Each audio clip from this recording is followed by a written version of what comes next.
faut saisir cette chance. Elle est méritée. Tout le monde a contribué pour que l'équipe arrive à ce stade-là.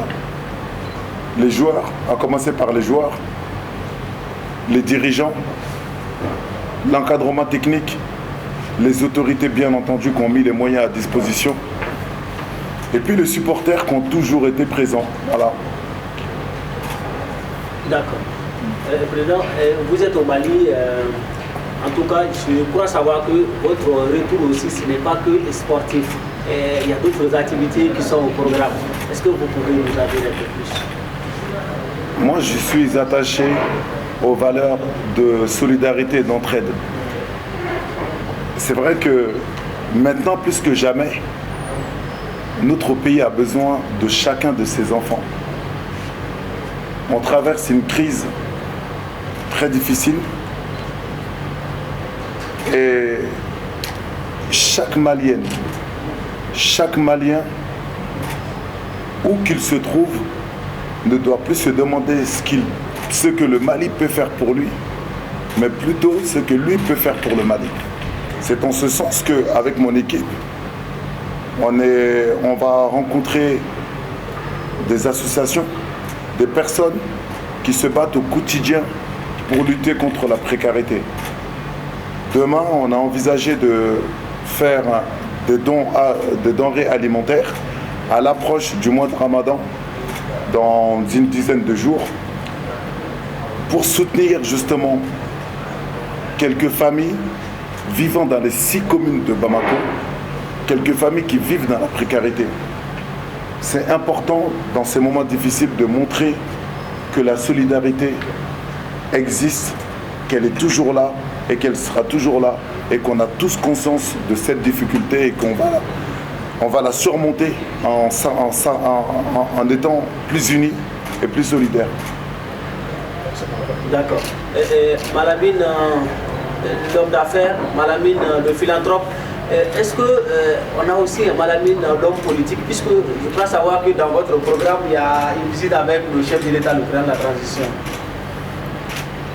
Pour moi, c'est naturel d'aller faire de demander d'abord, parce que j'ai demandé ces différentes audiences au président de la transition, le colonel Assimi Goïta, et au Premier ministre. C'est important parce que je pense que l'affaire du Mali concerne tout le monde, tous les Maliens. Et juste pour vous dire que j'ai été motivé par le ministre des Maliens de l'extérieur qui a initié un projet récemment, le forum. Ce forum qui demandait à la diaspora d'investir de manière plus productive pour le développement du Mali. J'ai trouvé cette initiative intéressante, très judicieuse, parce que jusqu'à maintenant, la diaspora n'a été utile que par les transferts de fonds. Moi, je pense que la diaspora peut apporter autre chose. Par son expérience, par ses connaissances dans des domaines divers et variés qui peuvent être utiles au développement du Mali. C'était pour moi logique d'associer la diaspora au développement de l'économie malienne, de lui demander de plus s'impliquer. C'était normal. Et je pense que moi, c'est dans ce sens que j'ai demandé aussi une audience au président et au Premier ministre, parce que tout Malien doit se mettre aujourd'hui à disposition pour apporter des idées, pour apporter l'aide qu'il peut pour que le pays se relève. Moi, Mohamed Sengaré du Citender Abmako.com, on sait que vous connaissez aujourd'hui un peu la situation du Mali, vu les sanctions imposées par le pays de la CEDEAO. Quelle solution ou quelle appréciation faites-vous? Moi, d'abord, je suis comme tout le monde Je trouve que les sanctions imposées par la CEDEAO sont très dures. Je n'espère qu'une seule chose, que l'humanité soit plus forte que la politique. Je souhaite que les négociations qui sont en cours aboutissent très rapidement à une solution de sortie de crise dans l'intérêt de tous. Une dernière question, moi je vais un peu me plonger dans les sports. Il s'agit de la boutique Ernest pour l'équipe malienne ici au Mali. Quelle est la motivation et quel est l'objectif recherché à travers cette boutique? On ne recherche qu'une seule chose. Ça fait près de 18 ans, un peu plus de 18 ans, que la marque Ernest est partenaire de la FEMAFOOT. Et je trouve, moi, qu'on a mis trop de temps à ouvrir cette boutique officielle des aigles. Il faut rendre les produits Ernest accessibles parce qu'il y a beaucoup de demandes. Ernest, c'est ma marque, mais c'est également la vôtre. C'est une marque malienne et au-delà de ça, une marque africaine et plus loin encore, une marque mondiale. Donc nous devons être le premier à en être fiers. C'est naturel qu'il y ait une boutique aujourd'hui à l'effigie de la marque pour promouvoir et vendre les produits de la sélection nationale que l'on accompagne depuis plus de 18 ans. C'était naturel. Maintenant, je voudrais juste dire quelque chose, je voudrais revenir sur les actions sociales. Je tiens à préciser que mes actions sociales n'ont aucun autre objectif que d'aider les plus fragiles et les plus démunis. Chose que j'ai fait depuis près de 20 ans maintenant. Parce que pour moi, c'est important de donner de l'espoir quand Dieu nous en donne les moyens, de donner de l'espoir à ceux qui n'en ont plus. Je ne recherche aucune reconnaissance. Je ne recherche aucun remerciement. Je ne fais que mon devoir, répondre à l'appel de mon pays. C'est tout. D'accord. Président, si vous le permettez, c'est vrai qu'on avait dit la dernière question, mais on a des millions de jeunes aujourd'hui qui rêvent d'entreprendre comme vous, qui est un homme d'affaires de renommée internationale. Et quel conseil vous avez à donner à ces jeunes Maliens qui veulent entreprendre, qui veulent devenir comme vous? Mais il y a beaucoup de Malamine Koné aujourd'hui. Au Mali, il y a beaucoup d'entrepreneurs que je salue d'ailleurs et qui ont réussi dans différents domaines. Et pour être entrepreneur, tout le monde, même journaliste est entrepreneur, tout le monde, on est tous entrepreneurs en soi.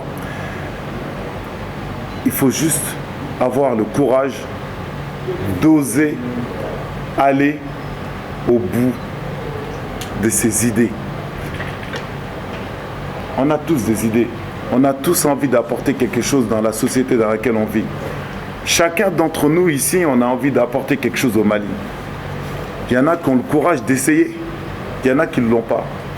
L'entrepreneuriat, c'est quoi? C'est avoir le courage d'essayer les choses. Rien n'est dit qu'on va réussir. Mais rien ne nous dit non plus qu'on ne va pas réussir. Mais il faut avoir le courage d'essayer. C'est en essayant que parfois le plus beau arrive. Le plus beau, c'est quoi? C'est la réussite. La réussite, c'est pas forcément gagner beaucoup d'argent. La réussite, c'est pas forcément être connu de tous. La réussite, parfois, pour certains, c'est de réussir à rendre service aux autres par une idée. C'est de réussir à faire évoluer les choses par une idée. Et quand on travaille bien, qu'on est sérieux, on est rigoureux dans ce qu'on fait, et qu'on sait également s'entourer des personnes compétentes, on gagne de l'argent. Ça ne vient qu'après. Moi, les jours où j'ai été heureux, c'est quand j'ai réalisé mon premier t-shirt. Je me rappelle encore, je criais partout, j'ai réussi, j'ai réussi, j'ai réussi. Parce qu'à la base, ce que je voulais, moi, c'était de faire un t-shirt. C'était de voir ce t-shirt dans les magasins, porté par des gens. Quand j'ai réussi, j'ai dit waouh. Quand j'ai produit, j'ai dit ok, c'est ça la réussite. L'argent est venu par la suite parce que j'ai su me faire entourer. J'ai respecté les règles. Parce qu'il y a des règles dans tout ce qu'on fait. Dans l'entrepreneuriat, il y a des règles. On ne peut pas faire tout et n'importe quoi. Il y a des règles qu'il faut respecter. Quand on respecte ces règles, qu'on est sérieux et qu'on fait le travail et qu'on sait s'entourer des personnes compétentes, on réussit à gagner de l'argent. Et quand on gagne de l'argent, c'est aussi ça l'entrepreneuriat. Soit on crée des emplois, parce que c'est une alternative aussi au problème d'emploi, créer. Mais en même temps, on a ce côté généreux. Parce que un entrepreneur, parfois, la plupart des entrepreneurs, ils partent de rien. Ils partent de rien. Quand ils réussissent et qu'ils savent d'où ils viennent, ils savent qu'à leur tour, ils doivent tendre la main pour permettre à d'autres aussi d'accéder au niveau où ils sont. C'est ce que j'ai fait avec mon équipe et j'en suis fier parce qu'on sait qu'on est parti de rien et que nous, si on l'a fait, on est persuadé que beaucoup d'autres peuvent le faire. Donc nous, on veut toujours laisser la porte ouverte, rester à l'écoute des uns et des autres et apporter notre expérience, voire plus si c'est nécessaire. Mais notre souhait, quand j'ai dit notre souhait parce que je ne suis pas tout seul, je suis avec une équipe, c'est qu'un jour, il y ait beaucoup d'entrepreneurs épanouis au Mali et ailleurs. Parce que c'est ça, la vie. Juste une dernière question. Juste une dernière. Attendez, juste. À la limite, on peut en prendre deux, mais vraiment très court. Une question très simple. Okay. Moi, j'ai été vraiment étonné aujourd'hui d'entendre de la bouche du président de la FEMAFOOT que tout ce que Malamine faisait pour l'équipe nationale, que c'était gratuit. En plus de l'équipementier, que vous donniez même de l'argent gratuitement. Quelle est la plus grande satisfaction aujourd'hui de M. Lamine? On sait, même si beaucoup de choses ont été faites, il reste encore du sentier à faire. Et quelles sont les perspectives pour réduire les blassons? Ma satisfaction, elle est simple. Je remercie Dieu tous les jours de m'avoir donné les moyens de pouvoir aider mon pays. C'est tout.